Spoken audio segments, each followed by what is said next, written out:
I had a really fun time with this film. Awesome. I got to know what's going on in that brain of yours. What are your influences on one, the hyperviolence, the stylization? Like, talk to me about the stylization, where that came from.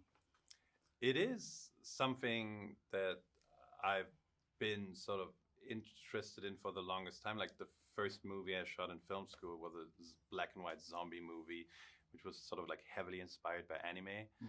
And when I met Dave Shatarsky, our action designer, a few years later, he was sort of on the same vibe there. Yeah. Also like looking for how to get anime stuff from animation in general into these fight scenes and sort of create something that is different than the stuff we've seen before.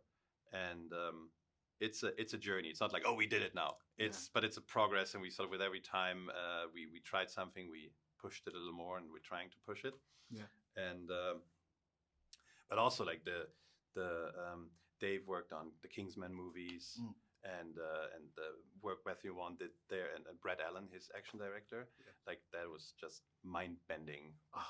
The action is amazing in this, and to see Bill kind of just mold into that. I want to know from you, what was it about Bill that was just perfect for this role? I mean, he's like a terrific actor. He's his face is super expressive. It was like, and he has this boyish charm to it, right? Because the movie's title is Boy Kills World, and then we talked about some actors, and I was like, this movie's not called Middle-Aged Man Kills World. It's like, we need to have this innocence, basically. And Bill delivered on that. And he wasn't like he didn't do any big action movies before. So it was like, it was a bit of a gamble, right? It was like, can you do it? And he was like, hell yeah, I can do it. And I was like, all right, I'll trust you. And he kept his promise, and he just delivered spectacularly, just putting in the work, getting in shape, doing all the choreography, like months and months of work, and doing a lot of his own action stuff to just keep it authentic, right? Yeah. So we don't have to double like everything, and actually can show his face, because we're not Marvel, who can just replace digitally the faces and stuff. So And a lot of this doesn't work. I mean, Bill he's the guy, but a lot of this doesn't work without the ensemble. Talk about the ensemble, like putting these pieces together, especially June 27 with Jessica Roth. Like, how did all that come together? Like the character traits, especially with the helmet. Talk to me about that. The helmet was sort of this idea that we got at the original proof of concept trailer. It was like, we want to create a world that is not our own, like a stylized world, a comic book world. And I was sort of, and it was like 6-7 years ago. I was like, oh yeah, motorcycle helmet with a visor that spits out awesome.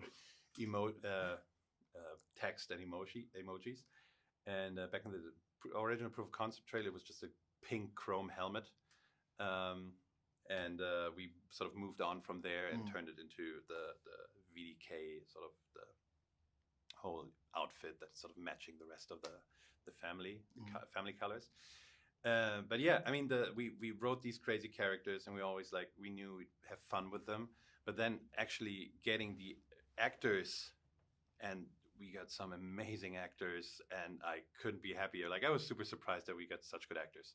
Like, when we first started this, I was like, all right, we're gonna, I didn't expect it at all, but the producers sort of put their money where their mouth was, and just oh yeah, no, we need somebody good for this. Oh, well, it all came together so wonderfully, man. I want to thank you for sitting and talking to me. It's an amazing movie. I will be seeing it again.